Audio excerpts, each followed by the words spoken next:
Terima kasih masih bersama Cerita Anime.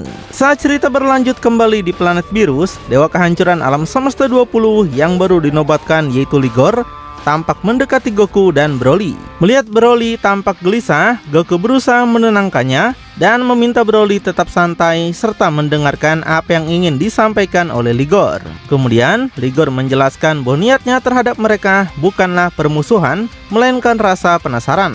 Baginya, tidaklah biasa melihat manusia panah tinggal di bawah pengawasan seorang dewa kehancuran. Dia menganggap hal ini sebagai tanda bahwa Virus telah menilai mereka layak untuk berada di sini. Dia juga meyakinkan keduanya bahwa pertemuan itu bukan awal dari konflik, melainkan kesempatan untuk saling memahami. Baginya, tidak ada alasan untuk memicu pertarungan yang memang tidak perlu terjadi. Dia melihat keberadaan mereka di dunia para dewa sebagai bentuk kepercayaan dan menyampaikan rasa hormatnya atas hal tersebut. Perhatian Ligor kemudian beralih pada Whis. Dia mengenali Whis sebagai angel sekaligus pendamping dewa kehancuran alam semesta ketujuh. Dengan penuh hormat, dia menyampaikan bahwa reputasi Whis telah lebih dahulu dia dengar dari angel pendampingnya. Dia juga memberikan penghormatan yang sama kepada Virus dan kepada para angel yang hadir. Whis menyambut sikap itu dengan baik. Dia menganggap menyegarkan bertemu dengan seorang dewa kehancuran yang menjalankan perannya dengan kehormatan dan rasa hormat seperti yang ditunjukkan Ligor. Bagi Whis, kehadiran Ligor di alam semesta ketujuh membawa dinamika baru yang dia sambut dengan senang hati. Goku sampaikan Ligor tampak begitu baik dan mulia dibandingkan sebagian besar dewa kehancuran yang pernah dia temui. Dia juga mengaku kesulitan membaca kekuatan Ligor karena seolah-olah kekuatan itu sengaja disembunyikan.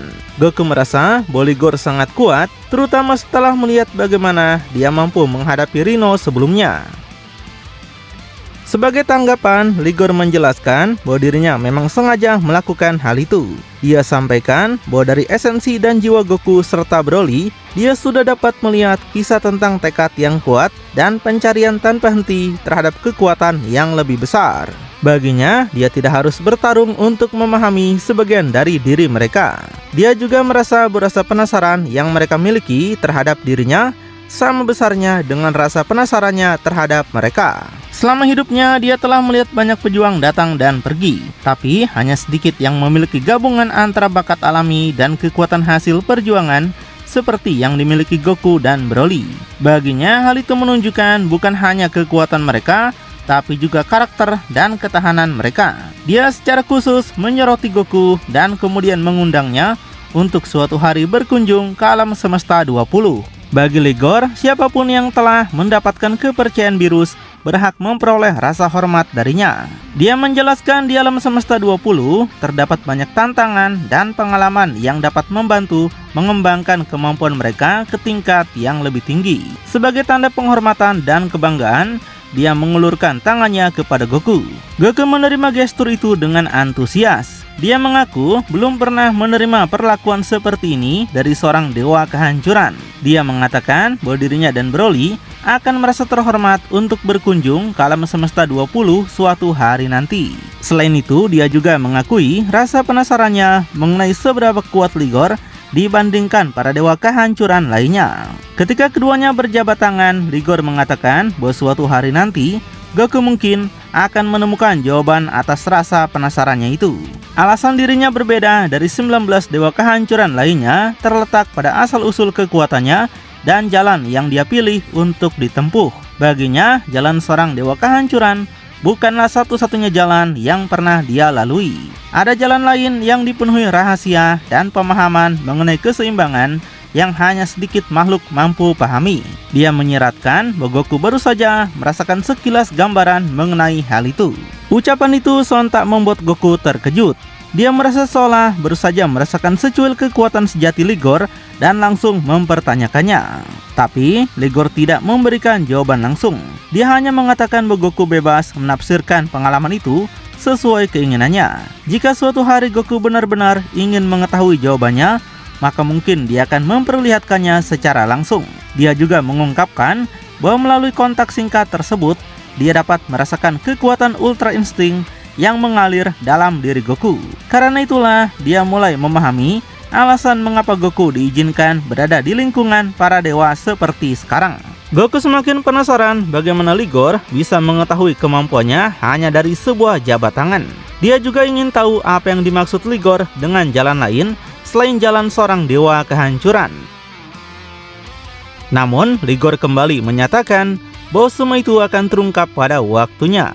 Dia menjelaskan bahwa dirinya bukan satu-satunya sosok yang mencapai kekuatan luar biasa. Karena Tigron juga telah memperoleh kekuatan yang besar dan ganas yang sulit dipahami banyak orang. Setelah itu, perhatian Ligor beralih pada Broly. Dia mengatakan bahwa dirinya dapat melihat api semangat bertarung yang membara dalam diri Broly. Walaupun dia juga merasakan bahwa Broly masih memiliki jalan panjang untuk menguasai kekuatannya sepenuhnya, Ligor tidak meragukan bahwa suatu hari nanti Broly akan mampu mengendalikan dirinya dengan baik. Pada saat itu, Broly juga menerima uluran tangan Ligor. Ketika keduanya berjabat tangan, Ligor merasakan getaran kekuatan yang luar biasa besar yang tersembunyi jauh di dalam diri Broly. Dia juga merasakan denyut tekad serta keinginan Broly untuk terus berkembang. Dari sana, Ligor semakin memahami bahwa Goku dan Broly memang dianugerahi bakat yang unik dengan cara mereka masing-masing. Karena itulah, dia menyatakan bahwa dirinya menantikan pertemuan mereka berikutnya di masa depan. Setelah itu, perhatian Ligor tertuju kepada sosok yang berada di belakang mereka, yaitu Beerus. Dia mengakui bahwa meskipun Beerus sedang berada dalam keadaan yang tidak ideal, dia tetap merupakan dewa kehancuran penguasa alam semesta ketujuh. Karena itu, Ligor meminta izin untuk berbicara dengan Beerus secara pribadi. Dia menjelaskan bahwa dirinya dapat merasakan fokus yang tajam serta tekad yang kuat dari Beerus, sesuatu yang baginya tidak boleh diabaikan. Sementara itu, Rhino menunjukkan kemarahannya karena melihat Ligor berinteraksi dengan pihak lain seolah tanpa memperdulikannya. Namun, sebelum Rhino dapat bertindak lebih jauh, Tigron dari alam semesta ke-19 muncul dan berdiri tepat di hadapannya. Tigron mengingatkan bahwa Rhino lah yang hampir memulai konflik sejak awal. Dia menegaskan bahwa Rhino sebaiknya mundur sebelum keadaan menjadi tidak terkendali. Tigron juga memperjelas bahwa jika Rhino tetap bersikeras melangkah maju, maka dia harus melewati dirinya terlebih dahulu. Di sisi lain, Ligor akhirnya berhadapan langsung dengan Beerus. Dengan penuh rasa hormat, dia memperkenalkan dirinya kepada dewa kehancuran alam semesta ketujuh. Ligor menyampaikan bahwa reputasi Beerus sebagai dewa kehancuran yang tangguh dan berpengalaman telah dikenal luas di seluruh multiverse. Baginya dapat berdiri langsung di hadapan Beerus merupakan sebuah kehormatan yang telah lama dia nantikan sejak dirinya menjadi seorang dewa kehancuran. Meskipun tidak mengetahui seluruh alasan yang menyebabkan Beerus berada dalam situasi saat ini, Ligor meyakini bahwa Beerus harus bangkit dari kekalahan yang baru saja dialaminya. Sambil meletakkan tangannya di bahu Beerus, dia menyampaikan bahwa meskipun tubuh yang kuat tetap tidak dapat melawan berjalannya waktu, kekalahan tersebut hanyalah sebuah fase sementara. Baginya, kekalahan itu justru dapat menjadi awal dari babak baru dalam perjalanan Beerus. Dia percaya bahwa dalam diri Beerus masih tersimpan potensi besar dan kekuatan yang ditempa oleh ribuan tahun pengalaman dan tantangan. Ligor menegaskan bahwa apa yang dialami Beerus hanyalah kegelapan sesaat. Baginya, baik dirinya maupun Beerus memahami apa yang harus dilakukan agar Beerus dapat bangkit kembali dan menjadi lebih kuat. Ucapan itu sontak membuat Beerus terkejut. Dia mempertanyakan bagaimana Ligor dapat mengetahui adanya potensi yang masih tersembunyi di dalam dirinya. Padahal itu adalah pertemuan pertama mereka secara langsung. Sebagai jawaban, Ligor mengingatkan Beerus pada hal yang sebelumnya dia sampaikan pada Goku. Dia kembali menegaskan bahwa jalan seorang dewa kehancuran bukanlah satu-satunya jalan yang pernah dia tempuh. Mendengar itu, Beerus mulai memahami maksud yang tersembunyi di balik perkataan Ligor. Dia menyimpulkan bahwa Ligor memang telah menempuh jalan lain yang berbeda selain jalur seorang dewa kehancuran. Ligor menanggapi dugaan itu dengan sebuah senyuman. Dia mengakui bahwa jika asumsi Beerus memang mengarah pada hal yang dia maksud, maka dugaan itu benar. Meski demikian, dia kembali mengingatkan bahwa seorang dewa kehancuran tidak hanya memiliki kekuatan untuk menghancurkan, tapi juga kemampuan untuk bangkit kembali dan menjadi lebih kuat daripada sebelumnya. Dia berharap Beerus mengingat hal itu hingga pertemuan mereka berikutnya. Beerus akhirnya mengakui bahwa sekarang dia mengerti alasan dibalik semua ucapan Ligor. Dia menyatakan rasa hormatnya kepada dewa kehancuran alam semesta 20 itu. Pada saat yang sama, Virus juga menegaskan bahwa ketika mereka bertemu lagi di masa depan, dirinya tidak akan berada dalam kondisi yang sama seperti sekarang. Liger menyambut pernyataan itu dengan baik. Dia mengatakan bahwa dirinya juga menantikan pertemuan berikutnya dan meyakini bahwa Virus akan berkembang menjadi sosok yang jauh lebih hebat daripada yang bahkan dibayangkan Virus sendiri. Setelah menyampaikan hal itu, Liger menyatakan bahwa dirinya akan pergi.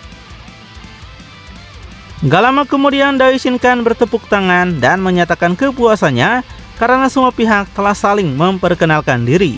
Dia kemudian mengumumkan bahwa sudah waktunya bagi para dewa kehancuran dan para angel untuk kembali ke alam semesta masing-masing. Baginya, energi dan perselisihan sebaiknya disimpan untuk waktu yang lebih tepat.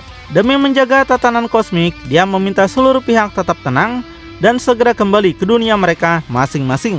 Tapi Rino tidak tampak puas dengan situasi tersebut.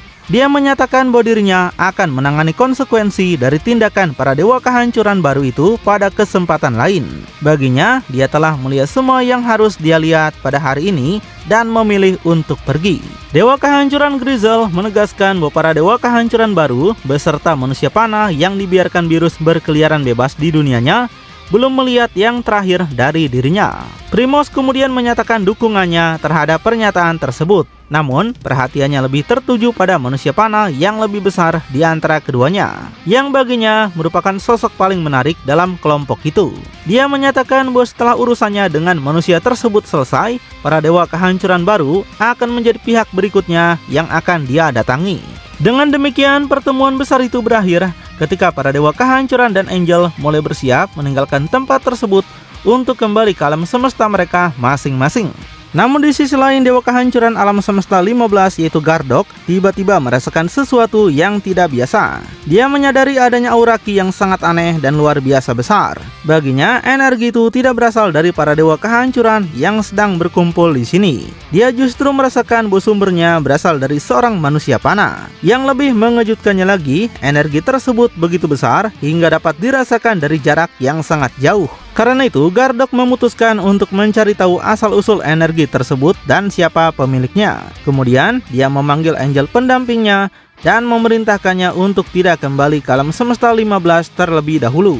Sebaliknya, dia memintanya membawa mereka menuju lokasi tempat energi besar itu baru saja terdeteksi di alam semesta ke-7. Gardok menegaskan bahwa mereka harus bergerak tanpa menarik perhatian siapapun, karena dia tidak ingin dewa kehancuran lain mengetahui tujuan mereka. Dia merasa ada sebuah planet lain yang menjadi tempat tinggal seorang pejuang panah dengan kekuatan luar biasa dan dia ingin melihatnya sendiri. Daishin Kan menyampaikan harapannya agar semua orang menjaga diri dengan baik. Dia juga mengatakan bahwa selalu menyenangkan bertemu kembali dengan Virus, Whis, Goku, dan Broly. Sebelum mengakhiri pertemuan, dia berpesan agar mereka berhati-hati dan berusaha menjauh dari masalah. Secara khusus, dia menyinggung kondisi Virus yang masih terluka dan menyarankan agar Virus segera memulihkan dirinya. Setelah itu, Daishin Kan mengucapkan salam perpisahan kepada seluruh angel dan dewa kehancuran yang hadir. Kemudian Goku merenungkan betapa luar biasanya pertemuan yang baru saja terjadi. Baginya sangat mengagumkan melihat begitu banyak dewa kehancuran yang sangat kuat berkumpul di satu tempat. Dia juga merasa bahwa kekuatan mereka semua begitu misterius, terutama para dewa kehancuran baru yang baru saja diperkenalkan. Di saat yang sama, Gardo kembali mendesak Podel agar segera bergerak menuju sumber energi misterius yang dia rasakan. Dia menjelaskan bahwa jika Virus benar-benar menyimpan seorang manusia panah yang mampu menyaingi para dewa, maka dia ingin menyaksikannya secara langsung.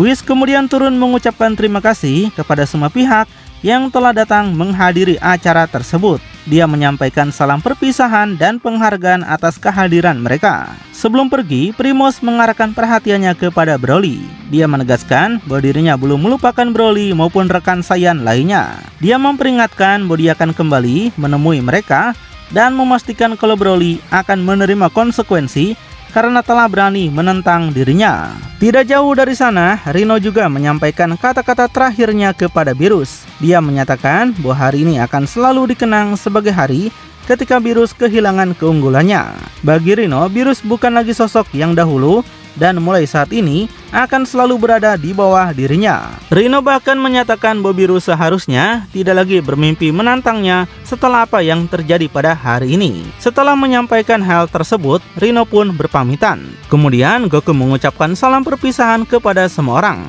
Dia berterima kasih kepada Daishinkan atas kunjungannya dan berharap dapat bertemu kembali dengan mereka di masa depan. Dia juga menyampaikan rasa terima kasihnya kepada Ligor atas nasihat dan kata-kata yang telah diberikan sebelumnya, serta berjanji akan mengingatnya. Gak lama kemudian Whis memperhatikan Beerus yang mulai berjalan menjauh. Karena itu, dia bertanya apakah Beerus baik-baik saja dan menanyakan kemana tujuannya. Whis juga mengingatkan bahwa Vegeta masih berada di alam semesta 14 bersama Cobra. Beerus menjelaskan bahwa dia mengetahui dengan pasti apa yang akan dia lakukan selanjutnya. Dia mengakui bahwa kejadian hari ini, mulai dari kekalahannya di tangan Rhino hingga perasaan tidak mampu yang muncul setelahnya, telah memberikan dampak besar terhadap dirinya. Karena itu, Beerus bersumpah tidak akan membiarkan kejadian serupa terulang lagi. Bagi Beerus, dia telah terlalu lama beristirahat dan kini saatnya mengubah seluruh pendekatan, fokus, serta metode latihan sebagai seorang dewa kehancuran. Beerus menyuruh Goku dan Broly untuk pergi menyelamatkan Vegeta. Sementara itu, dia sendiri berniat menjadi jauh lebih kuat daripada sebelumnya, bahkan melampaui kemampuan yang pernah dia miliki di masa jayanya. Kehadiran dua dewa kehancuran baru telah membuka matanya terhadap banyak hal yang selama ini dia abaikan. Namun, tepat setelah itu, sebuah ledakan keras tiba-tiba terdengar dari belakang mereka. Suara tersebut segera menarik perhatian semua orang. Goku terkejut dan bertanya-tanya, apakah ada sesuatu yang baru saja datang? Ketika merasakan energi yang muncul bersama ledakan itu, dia mulai menyadari kemungkinan siapa yang baru saja tiba. Gak lama kemudian, dugaan itu terbukti benar. Cobra Dewa Kehancuran Alam Semesta 14 muncul bersama Angel pendampingnya dan Vegeta yang telah terinfeksi virus. Cobra menjelaskan bahwa kedatangannya bukan sekedar kunjungan biasa. Dia ingin menunjukkan perubahan besar yang telah terjadi pada Vegeta selama berada di bawah pengaruh dan bimbingannya. Bagi Cobra, Vegeta bukan lagi Saiyan yang sama seperti saat masih menjadi murid Beerus. Dia mengklaim bahwa Vegeta telah terlahir kembali dalam ceritanya sendiri dan telah mengalami perubahan besar baik dalam roh maupun kekuatannya. Bahkan, Cobra menyatakan bahwa Vegeta kini melayaninya sebagai tuan yang baru. Melihat kondisi Vegeta, Goku sangat terkejut. Dia merasa Vegeta tampak sangat berbeda, hampir seperti bukan dirinya sendiri lagi. Whis mengonfirmasi bahwa kekhawatiran Goku memang beralasan. Dia berpikir Cobra tampaknya telah memperoleh kendali penuh atas Vegeta. Cobra menyatakan bahwa mengambil Vegeta dari Beerus merupakan keputusan yang tepat. Baginya, dia berhasil melakukan sesuatu yang tidak pernah mampu dilakukan Beerus. Dia ingin memperlihatkan seberapa besar perubahan yang telah terjadi pada Vegeta dibandingkan saat masih berada di bawah bimbingan Beerus. Cobra bahkan berjanji akan menggunakan Vegeta untuk menghancurkan semua yang dimiliki Beerus sedikit demi sedikit. Baginya, Beerus seharusnya telah membayar hutang lama mereka ketika masih memiliki kesempatan. Jadi, sebagai bagian dari rencananya, Cobra memerintahkan Vegeta untuk menyerang sesama Saiyan terlebih dahulu sebelum akhirnya menghadapi Beerus. Vegeta dalam wujud Ultra Ego yang telah terinfeksi virus langsung bergerak menuju Goku. Goku mencoba menghentikannya dan berusaha berbicara, tapi sebelum sempat menyelesaikan perkataannya, Vegeta sudah lebih dulu menghantam wajahnya dengan sebuah pukulan keras. Melihat hal itu, Cobra menyatakan bahwa tidak ada gunanya mencoba berbicara kepada Vegeta. Baginya, tidak ada kata-kata yang dapat mengubah keadaan selama racunnya masih mengalir di dalam tubuh Vegeta. Dia menegaskan bahwa Vegeta akan tetap berada di bawah kendalinya sampai dia sendiri memutuskan sebaliknya. Karena itu, Cobra mendorong Vegeta untuk terus menunjukkan bahwa dirinya berada di atas yang lain. Kemudian, Whis mulai memahami apa yang sebenarnya terjadi. Dia menyimpulkan bahwa Vegeta kemungkinan besar berada di bawah pengaruh kendali beracun. Meski demikian, dia tetap mencoba mengingatkan Vegeta bahwa keadaan tersebut bukanlah dirinya yang sebenarnya. Namun, Vegeta sama sekali tidak menunjukkan tanda-tanda mendengarkan. Dia terus mengejar Goku tanpa menghiraukan perkataan Whis. Pada saat yang sama, Broly bersiap untuk turun tangan. Akan tetapi, sebelum dia dapat bergerak lebih jauh, Whis segera menghentikannya dengan memegang tangannya. Whis menjelaskan bahwa meskipun dia memahami keinginan Broly untuk membantu, saat ini bukanlah waktu yang tepat baginya untuk ikut bertarung. Whis tegaskan kekuatan penuh Broly masih begitu berbahaya untuk digunakan melawan Vegeta. Jika Broly memaksakan diri ikut campur, kemungkinan besar kerusakan yang ditimbulkan justru akan lebih besar daripada manfaat yang diperoleh. Sementara itu, Cobra tampak puas dengan perkembangan yang terjadi. Dia membayangkan Vegeta akan menghancurkan para manusia panah satu persatu.